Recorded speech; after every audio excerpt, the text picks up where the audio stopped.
Well, welcome to our author chat with Abby Davies. I'm sorry it's taken us so long.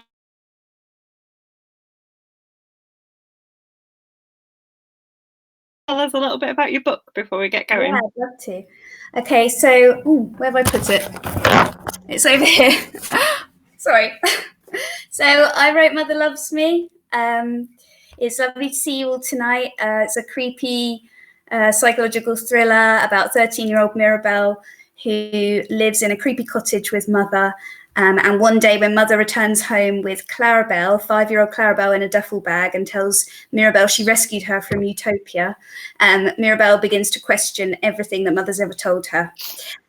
So yeah, this is the cover. And it's lovely to see you tonight. It's great. And this is your first novel, right? So you debut author this year? Yeah, this is my first novel. I've been working for quite a long time to make it happen. But yeah, this is my first one that I managed to get properly published. What was it like bringing a novel out sort of in this crazy year that we're having this year?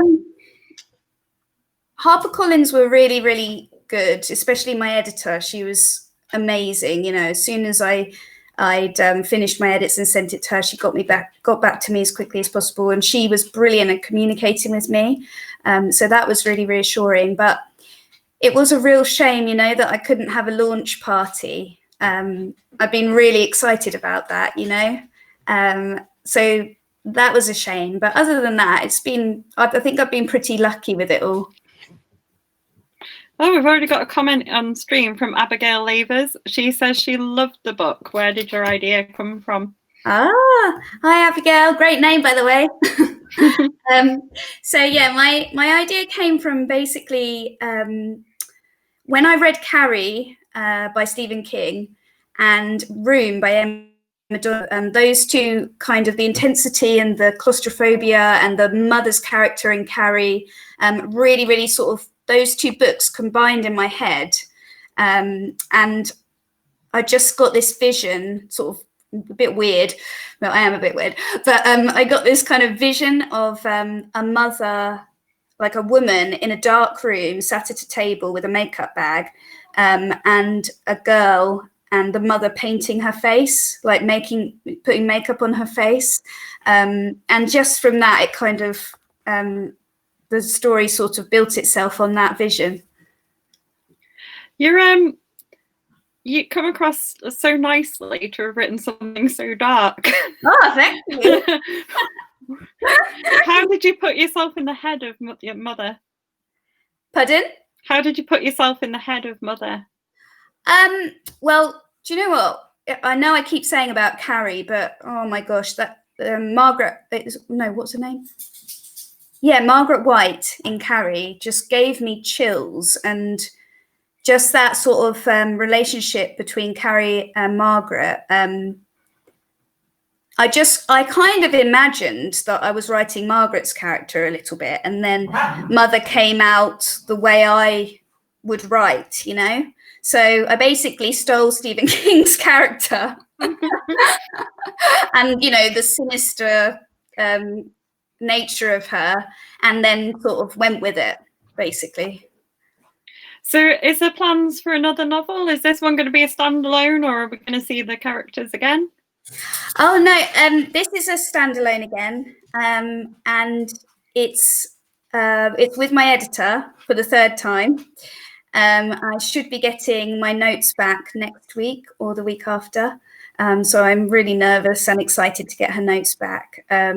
But this one's a bit longer, and it's written from 4 points of view, and it's completely different.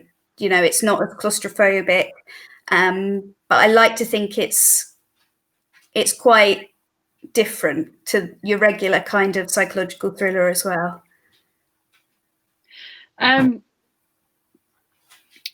Sam asked, how did it feel being a mum and writing this story? How did you distance yourself from it? Well, actually, I wrote the first draft of this in 2017, and I had my daughter in 2018. So I wasn't actually a mum when I wrote it. So, you know, I don't know. It was just like, obviously I love children. I was a teacher and I love working with little ones right up to 18-year-olds. But I guess I think because I do think I've taught quite a lot of 13-year-olds, I found it quite easy to get into sort of Mirabelle's head, if you like, and the fear and the sort of controlling nature of hers and mother's relationship. I found quite easy to imagine what Mirabelle would think and how she'd feel and how she'd react to those kinds of things.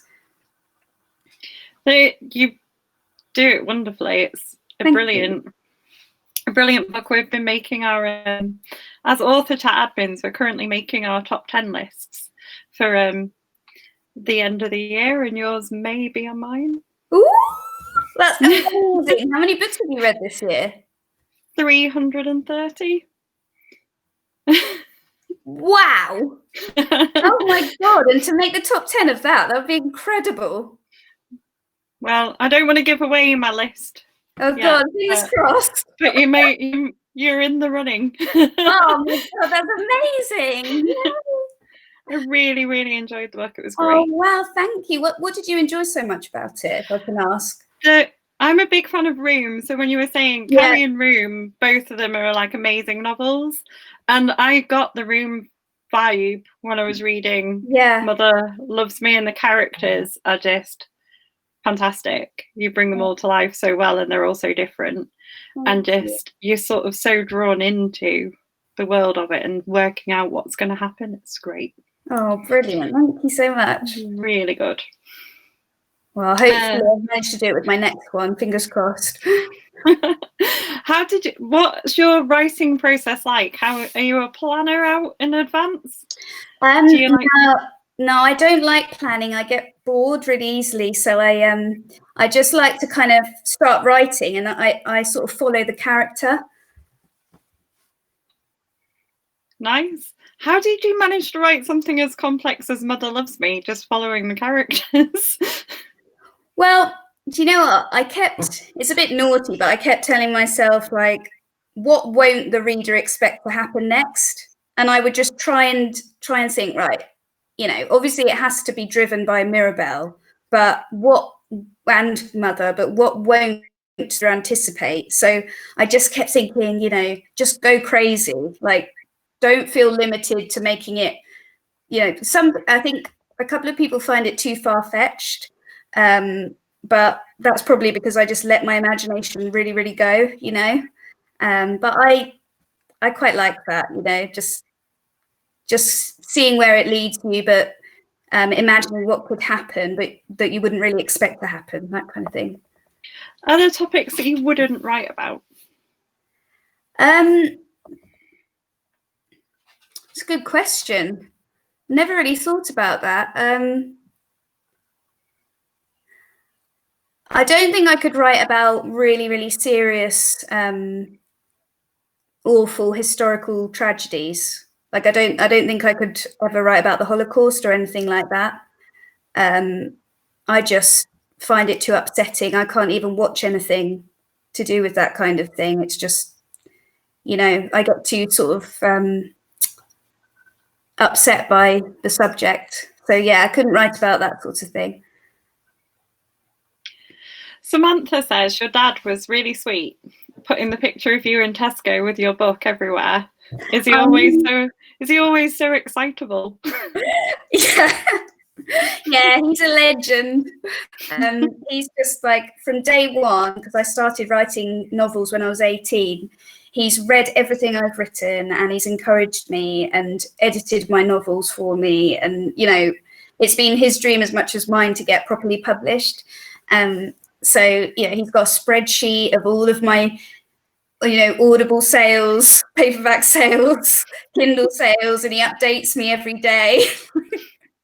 He's a bit of a geek, but yeah, he's so proud of me, and my mum is as well, like mega proud. And they've both, and my husband, all of them have, they all read the other Mother Loves Me, and they've all read book 2. And my dad's just started reading the first 30,000 words of book 3.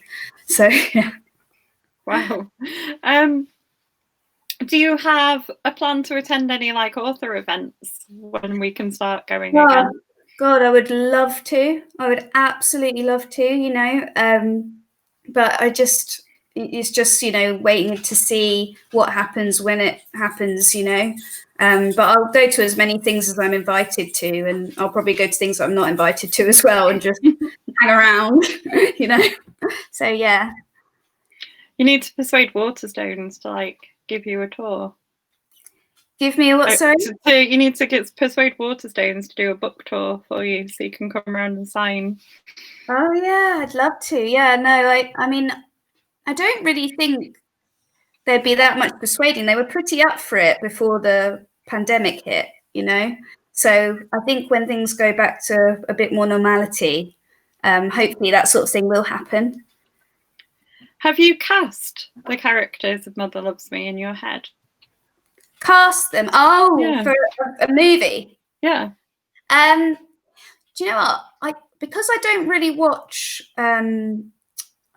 watch children's movies, and Mirabelle's like 13. I don't think I've really seen any films lately with 13-year-olds in that I can think of a really good actress who's 13. But I think in terms of Mother, I think Nicole Kidman would be amazing, and Kate Winslet, and actually Renee Zellweger would be pretty good as well. Yeah, so like choosing the most well-paid, famous actresses ever, but yeah. So Abigail also wants to know, as a first-time author, do you have any tips for someone thinking about writing or becoming an author? Yeah, definitely. My first tip is definitely don't ever give up. You know, persevere, because when you get rejections, it can be so disheartening and it can really, really get you down. I mean, I shed a few tears over the years, almost making it, you know, getting my full manuscript requested for a couple of books, and then them just deciding it wasn't quite what they were looking for, you know. So I think persevere is my main tip. I think don't use too many adverbs. I think don't try to write what you think everyone's liking and reading at the moment. You really have to go with what feels right to you, you know, and let your voice kind of shine. Yeah, so there are a few tips. They're good tips.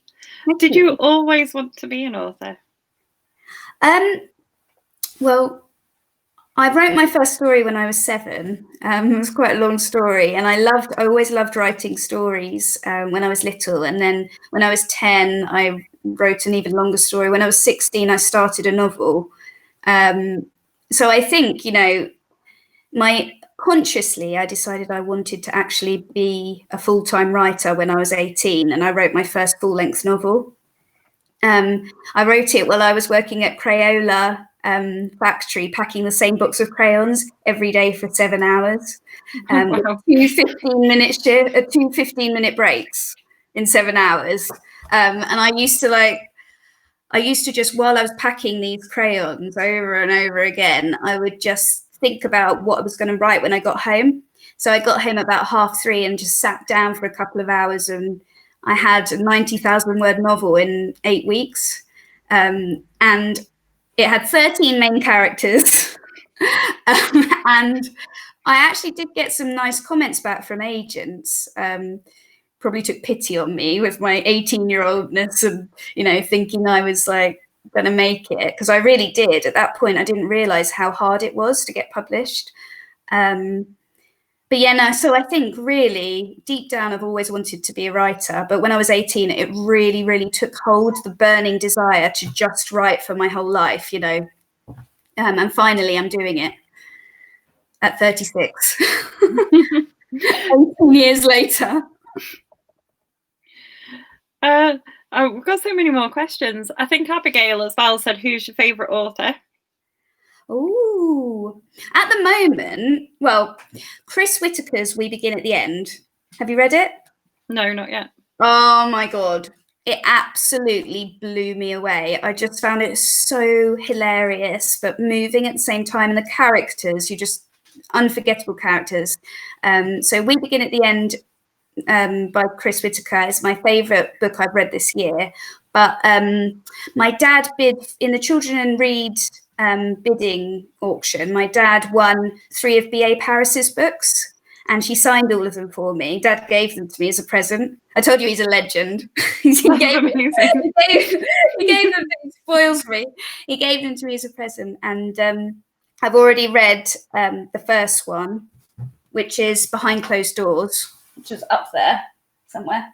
Absolutely brilliant. Couldn't put it down. And now I'm reading her second one, The Breakdown, and I'm really, really enjoying that. So I think she's kind of, I love Lisa Jewell as well. I think she writes really good psychological thrillers. Because Emma Donoghue wrote Room, I love her as an author because Stephen King is just, you know, the king. And I've read a few of his books and I've watched so many of his films and everything. I think he's just absolutely incredible. J.K. Rowling, Harry Potter series are probably my favorite books ever. What was I going to say? Oh yes, S.J. Watson with Before We Go to Sleep. That book has stayed with me, and that I read that in 2013, and that's when I wrote my first ever psychological thriller. And I think S.J. Watson's Before I Go to Sleep kicked me into the genre that suits me best. So yeah, so they're my favourite authors. Can't pick one. It's impossible, isn't it, to pick one? Oh yeah, no, I have a list. Chris Whitaker's joining us for an author chat in December. Is he? Yeah, he's coming. We're doing an author chat special, so it's 2 authors in conversation. Oh wow! Oh, I want to join. I've made friends with Chris on Twitter, and we chat quite regularly. So, I want to be there. We can watch. It'll be streamed live. Yeah, he's so cool. He's really funny. Sam keeps a calendar, so she would know the date. Cool. Yeah, I'll definitely be watching that. She also says your next book, where you're saying about 4 different points of view, is it difficult to manage that many points of view? Yeah, I don't know why I wrote it like that, because I usually write from first person, but I just started writing it from this 10-year-old girl's point of view. And then the other characters just came from that. And there's a 10-year-old girl, her mum's point of view, the villain of the piece's point of view, and a detective's point of view. So yeah, quite different from Mother Loves Me, because in that you've got Mother and Mirabelle mostly, haven't you? Yeah, so radically different, yeah. It's December the 19th. Sheila Bugler and Chris Whitaker in conversation. Oh, cool, great. I knew Sam would know. She knows everything. She's very organised. Thanks, Sam. She also asked, you still dance? Oh my God, I would if I could. You know what? I used to do modern jive. I did some competitions. I used to be able to do the dirty dancing lift and everything. But then I went into salsa, and I was loving salsa, but I moved to Wiltshire, and there's not that much in the way of dance around here, unless you want to drive all the way to Bristol. So I stopped dancing as much, but I've really got the need to do it again. And especially when Strictly comes on, I get this burning desire to dance again. So I will definitely, when dancing is an option, you know, partner dancing, I'll definitely be driving as far as I can. Well, not as far as I can, but, you know, I'll definitely be pursuing dance again. Yeah, absolutely love it. I love it just as much as writing, to be honest. They're my 2 massive hobbies, followed not far afterwards by shopping. I like shopping, but only for books. Oh, really? Oh, I like any kind of, well, not food shopping. Food shopping boring, but I love shopping. So what kind of research did you have to do for Mother Loves Me? So I had to research the kind of music that people would have been listening to in 1976, and the sort of decor that they might have had in their houses, you know, like pop art prints and stuff. And what else? Not much else, really. But I did consult with 2 psychologists. I met this woman, this amazing, lovely woman at Ballet Bar, and we just got chatting, and I told her about my book, and it was in the editing stages, and I'd actually never really researched, this sort of psychology behind mothers' issues and everything. I just sort of went with my imagination, really. But I have watched and read a lot of psychological thrillers, and I'm fascinated by psychology, so I kind of, I've absorbed a lot of information over the years. But I asked her, and she read the book for me, and her husband read the book for me. She's a child psychologist and he was an adult psychologist, and they gave me a couple of tips that I integrated into the book, and they also gave me a big confidence boost and told me that I hadn't really gone far wrong. So that was just really, really good, because obviously with mental instability, you want to be treating it kind of sensitively and showing that, nobody's just got problems, mental problems, because they're just born with them, it's because they've been through things in their lives. So that kind of research was crucial to making sure I got it right. So Alex Shaw has commented on here. He's one of our author members, and I think there's a story. I think there's a story behind what he's commented that we're going to need to know, because he says, "Have you ever tried tap dancing? I did once, but fell in the sink." Actually, you know what? When I was 13, I suddenly decided I wanted to do ballet and tap, and I actually was rubbish at tap. I just couldn't really pick it up. I still know the routine that I had to learn for grade 1, though, and I did get grade 1. Woo! But yeah, no, I have tried tap, but it's not really my bag. I've never fallen in the sink either doing it. I really need to know how he fell in the sink. Yeah.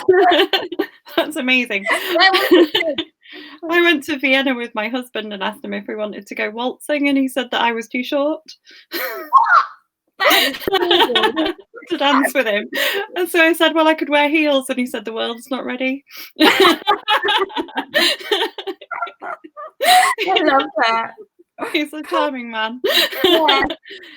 Sam says maybe a crime on a dance circuit could be booked for. Pardon? Maybe a crime on a dance circuit could be booked for.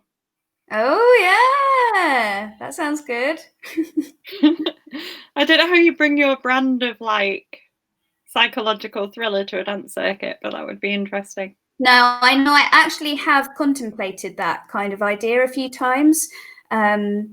So I think it might be something that I try to explore in a couple of years' time, because I do know a lot about that kind of dance world, the sort of amateur modern jive dance world and the competitions and everything. So it would actually be really exciting and interesting for me to write something like that. So I'm definitely not against that idea. And Sam says, do you work on more than one book at a time? Yeah, I do, but I do feel better once I've got one book out the way, and then I can fully focus on a new one. But I have worked on book 2 while I've been book 3 while I've been working on book 2. While I was waiting for my editorial notes back from my editor for book 2, I wrote 20,000 words of book 3. Do you have audio versions of your novels? Yeah, that's something that HarperCollins always aim to do now. And I've been really, really surprised. And my dad keeps saying he doesn't really understand why I've got so many reviews on Audible, but that it's good, obviously, that I've got loads of reviews on Audible. And people seem to really love the audio version, and the woman who read it is fantastic.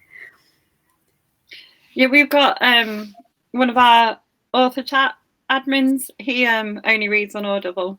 Yeah, it's just depends what you like, isn't it, really? I find Audible quite tricky. Like, I can't really get on with the Harry Potters on Audible, because even though Stephen Fry is fantastic, whenever he does Hermione's voice, I just know it's a man trying to do a little girl's voice, and I can't lose myself in the story. But there are other books I've read on Audible, like Carrie, I actually listened to on Audible. The Help. Have you read The Help? Yeah. Oh my goodness, it's one of my really favorite. Good book. Oh God, yeah, I absolutely love The Help. Yeah. So, but for me personally, I like paperbacks. I like good old-fashioned paperbacks. I like the feel of them. I like the smell of them. I love the covers. Yeah, that's my sort of thing. How much of a say did you have in the cover? Zilch. Yeah, which I found really difficult, to be honest, because although I do love the cover they've come up with, I had my own ideas. Like, I am quite sort of into drawing and, you know, like to think of myself as a bit of a sort of creative person in sort of visualizing things. So I did have some ideas, and what they came up with was completely not what I had expected. But I do love it now, and I think it's really eye-catching, actually. And it's in the background. Nicely done. Actually positioned. Yeah, no, that's great. Sam does that. Have you ever watched her author chat? She always has like yeah, behind there. It's a good idea, isn't it? You can see it's really good. Yeah. She says, what other genres have you set stories in, whether short stories or full novels? And is there any genre that you'd like to write in? So I wrote Blackened Cottage in 2013, which was a psychological horror, but it was set in the late 1800s.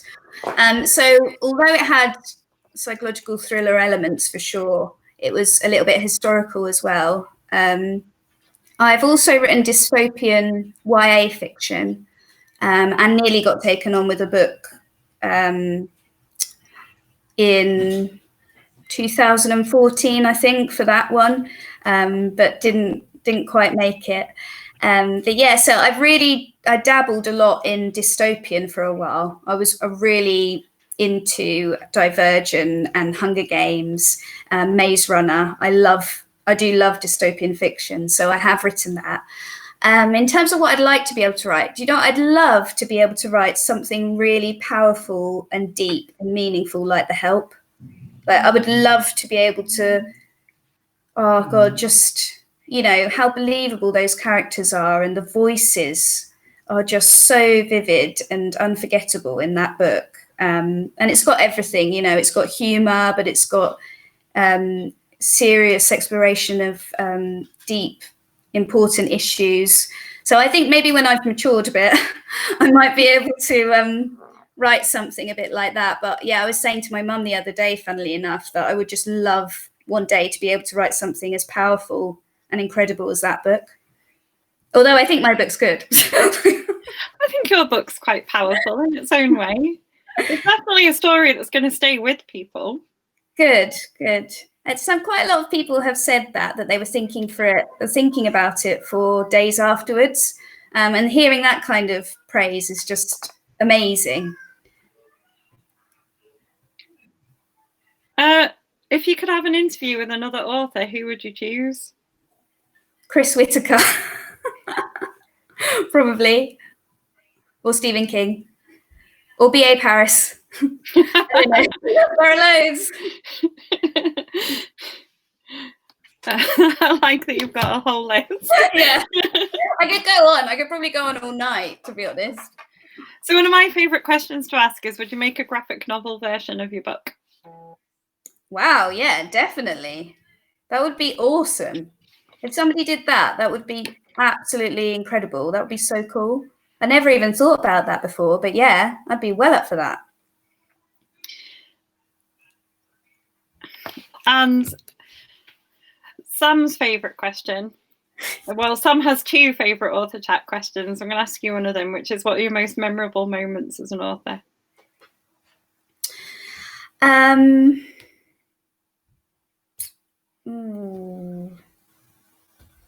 That's a hard question. I think, do you know what? One of mine is when I finally reached 80,000 words with Mother Loves Me, because it was quite a lot shorter when I finished it. My little girl Heidi went, 80,000! That was one of them.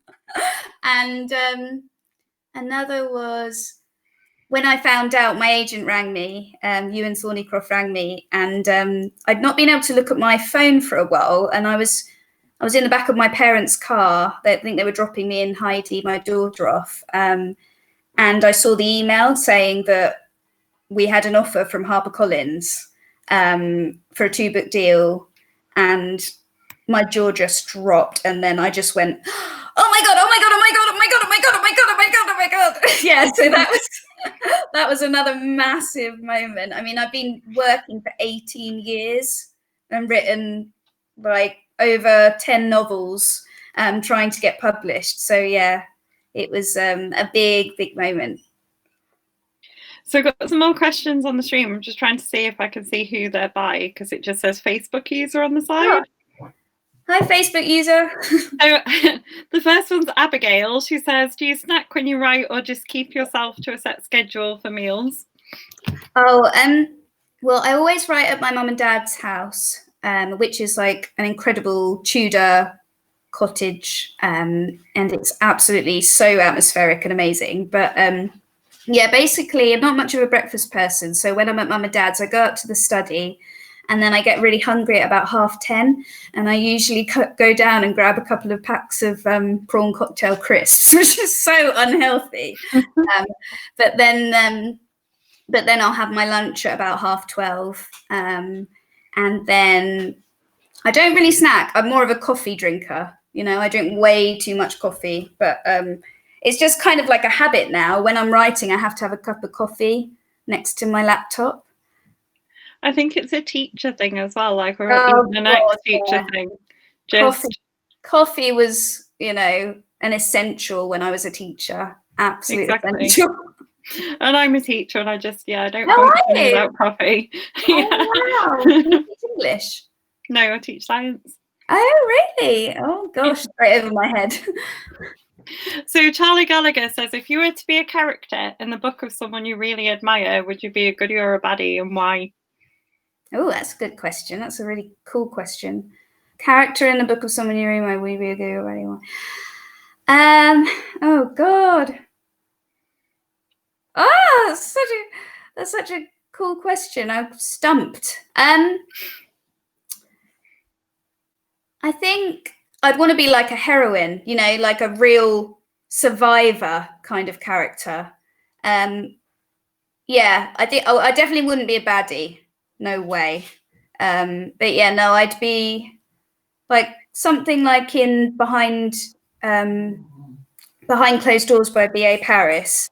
I'd be the woman who's trying to escape, like, and trying to plot it out and work how to beat this really, really evil guy. Yeah, that would be me. So I was sort of fancied being the baddie. Really? Yeah, I think because you wouldn't do it in real life, it'd be great to be like the really evil person in a book. Yeah, like in a panto. Yeah. Where you get to do the evil laugh. Get to do all the evil things you kind of like wouldn't ever do in real life. I'm slightly disturbed now, Caroline. Who am I doing here? Sam says Heidi was her favourite book as a child. Lovely name. Yes, and she also says, what did you read as a child? Oh, right. Well, obviously Heidi, lovely, gorgeous story. I'm actually collecting different editions of it. I've got 3 so far on my shelf behind me. But yeah, no, I started off loving The Worst Witch. Loved the Roald Dahls. Goosebumps were a thing for me. Point horror, point crime. And then in my teens, I really got into Dean Koontz. Have you read any of his? No. Quite similar to Stephen King, supernatural kind of thrillers. But oddly, I've never really written supernatural. But yeah, no, I also love the classics like Jane Austen, and you know, Wuthering Heights and all that kind of thing. Little Women, absolutely love that book. So yeah, sort of things I read. Charlie says, great answer, The Survivor. The Survivor. But I think he'd quite like to be the baddie as well, because then he said always the baddie. And Sam says, when you're not reading, watching, or thinking about crime, what do you watch or read? I watched The Queen's Gambit recently. Have you seen that? I'm really bad at watching any series. I'm about 1.5 episodes in. I know. I do have that tendency to kind of, it doesn't suck me in the first episode. I give up and move on and try a different thing. But The Queen's Gambit was absolutely amazing. And I really, really love, and it's very embarrassing, but I love The Bachelor and The Bachelorette. It's like really bad TV. But I must admit, I did really enjoy Love Island as well. And my husband and I watch MasterChef, especially love MasterChef The Professionals, Strictly Come Dancing. We do watch quite a lot of TV and movies. I'm a real fan of films. Yeah. Sam says she had a lot of very similar reading habits as a child. She's still got her Goosebumps and Point Horror. I liked Point Horror, but missed Goosebumps. I think I must be older. Oh, I loved Goosebumps. I think I read most of them, and I just love the covers as well. Like, I can still picture the Say Cheese or Die cover. I'm jealous that you've still got your Goosebumps from Point Horror. I really wish I'd kept them. But I remember I used to get a lot of Goosebumps from the school library, so I don't think I actually had that many copies. But yeah, no, Goosebumps were legendary. So, have you visited any places that you've read in a novel or would just like to? Yeah, I read The Beach. Have you read The Beach? Yeah, The Beach is set in Thailand, and I've been there, and I was reading that book did inspire me to go to Thailand. It was my favorite country ever. I would go there every year if I could. So cool. But yeah, no, I don't, do you know what? I do tend to read, most of the stuff I read is set in England, because I read a lot of psychological thrillers, and they don't usually have interesting exotic locations. You know, they are usually just based in our country or in the UK. So I can't really say that I've read any, you know, I've read many novels that are in different places, but I do want to add that sort of experience to my reading. So apart from yourself, who are your standout psychological thriller authors? For myself. Love that. Standout psychological thriller writers. Did you say? Yeah. So B.A. Paris, Lisa Jewell is really, really good. Just looking around. Alex Lake, I really enjoyed 7 Days.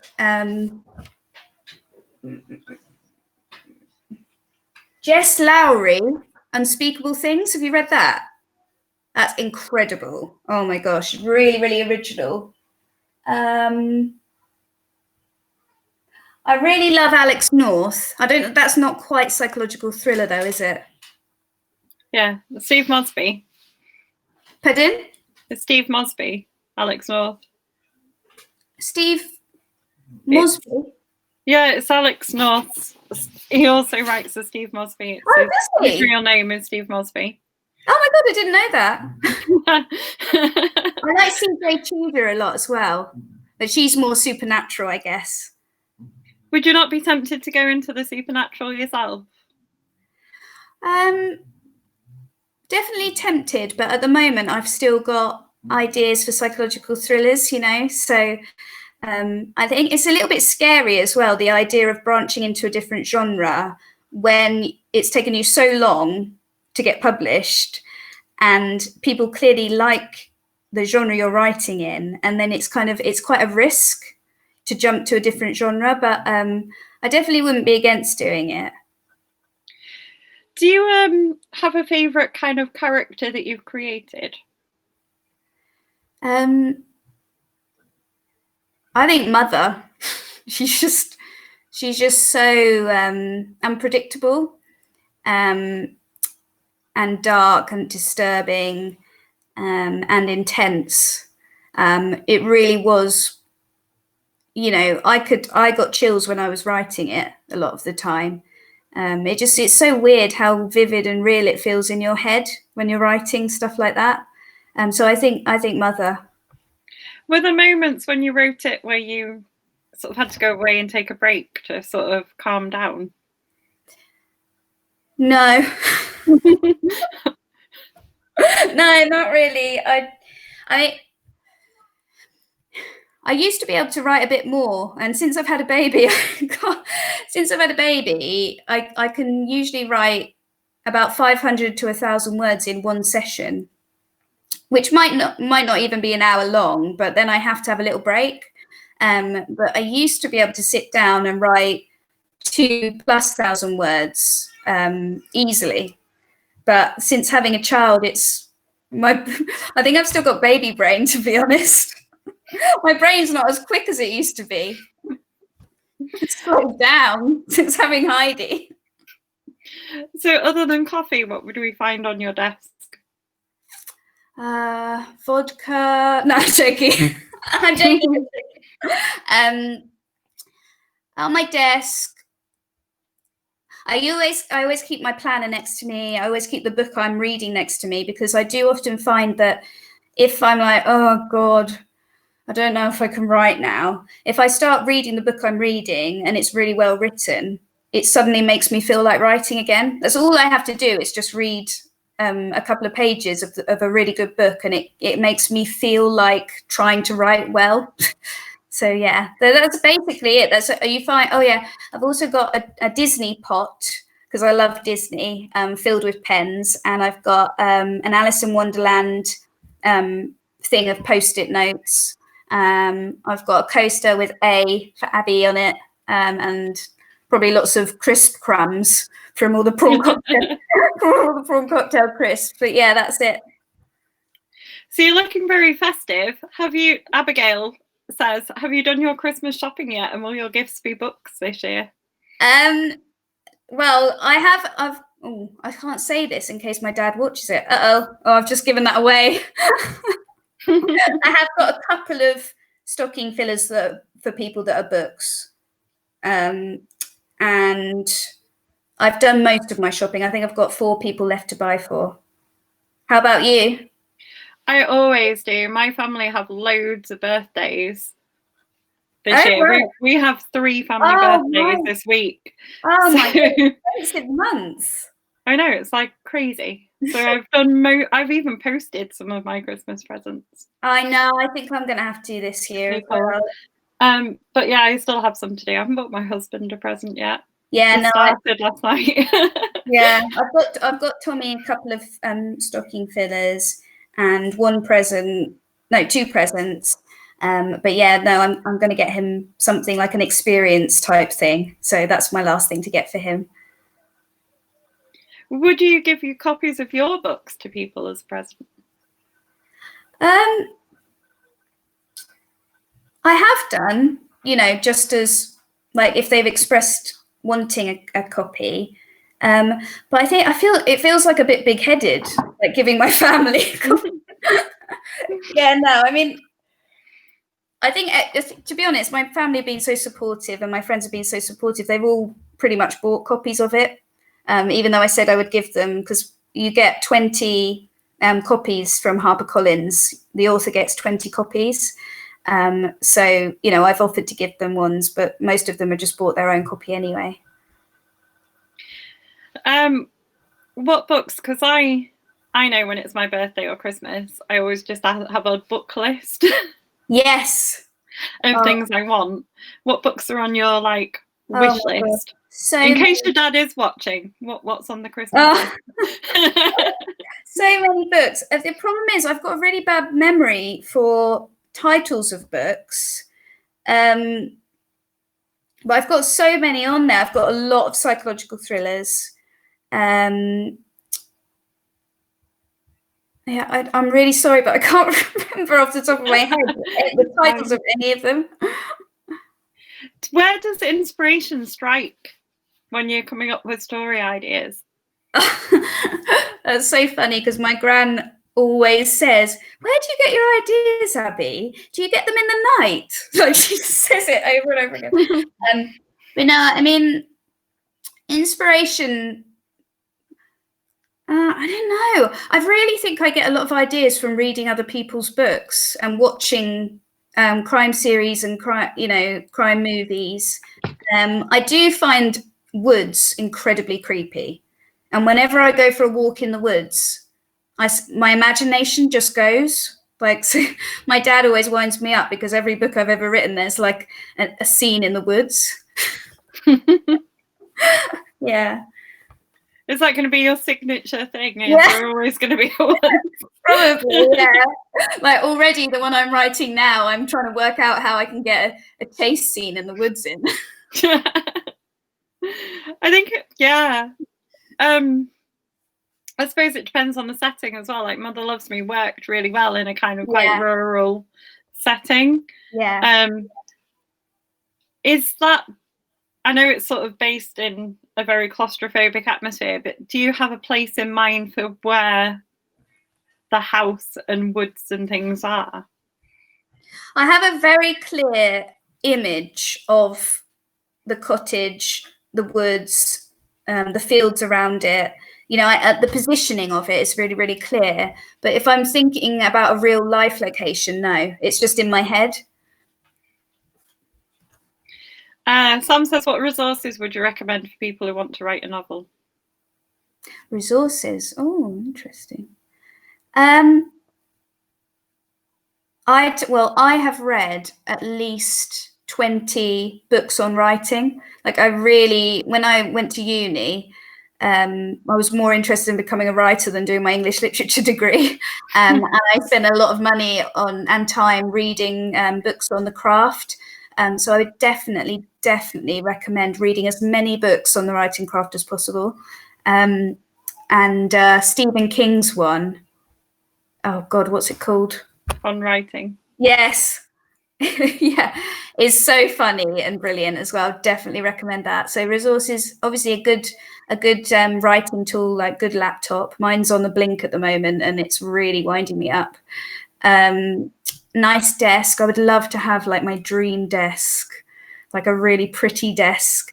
I'd love to have like a really cool view. I have a brilliant view into fields and hills out of my parents' study, but at my house, I have a view of our garden, which is nice, but a view is kind of a good resource, like a bit of a metaphysical one, but still. Coffee, cocktail crisps, yeah, post-it notes, that sort of thing. Do you We're coming up towards the end of our time, actually. Do you have any titles in mind? Did you choose the title of Mother Loves Me? Yeah, it was my original title. And then for some reason, I did loads of research and found out that everybody loved books, psychological thrillers with the word girl in. And so I changed it to The Doll Girl. And then when I sent it to my agent and my agent decided to take me on, he wasn't that keen on the title The Doll Girl, and my parents and my husband had always preferred the title Mother Loves Me anyway, so I changed it back to Mother Loves Me. So yeah, that was the original title, and my working title for book 2, do you want to know? Yeah, definitely. And I did actually do a vote thing on Facebook and on Instagram, and it came out as the top 3 Human Nectar. Does that sound creepy? It sounds interesting. What does it make you think it's about? Bees. I love that. In a way, it is. Metaphorically, kind of. Do you want to give us a recap about yourself and your book? Okay, so I am Abby Davies. I wrote Mother Loves Me, psychological thriller. It's very dark, it's very creepy. Hopefully you'll find it thrilling and gripping. And yeah, it's not for the faint-hearted, but if you like a creepy, scary, dark story that hopefully you'll find unputdownable, because lots of people do, you will like this book. And yeah, it is quite unputdownable. Thank you. I'm so glad you enjoyed it. No, I really did. One of my rare 5-star reviews. I haven't given that many of those this year. Oh, wow. Thank you so much. So, like, I only give them to books I really, really enjoy. Really? How many have you given this year? Do you know how many 5-star? No, not many. Yeah, wow. Even when I was going through to make my top 10 list, some of the ones on there only had 4. Really? Yeah. Oh, wow. God, that is amazing. Thank you. You've made my day. That's brilliant. It is quite rare. Like, I'm not a big, wow. I don't often give 5-star reviews. That's incredible. Oh, wow. So what's left to say is thanks for joining us. Thank you for having me. Obviously, you'd be welcome back anytime. Thank you very much. Yeah, and I would love to come back anytime. If anybody has any questions, just get in touch. I'm on Twitter and Instagram as well. So just look up Abby Davies or Mother Loves Me and you'll find me. But yeah, no, thank you for having me. I really enjoyed it.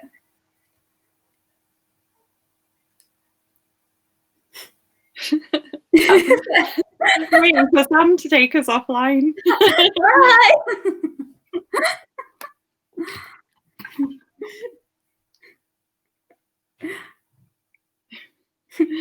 Is she still there?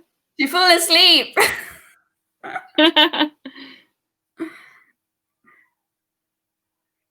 Sam.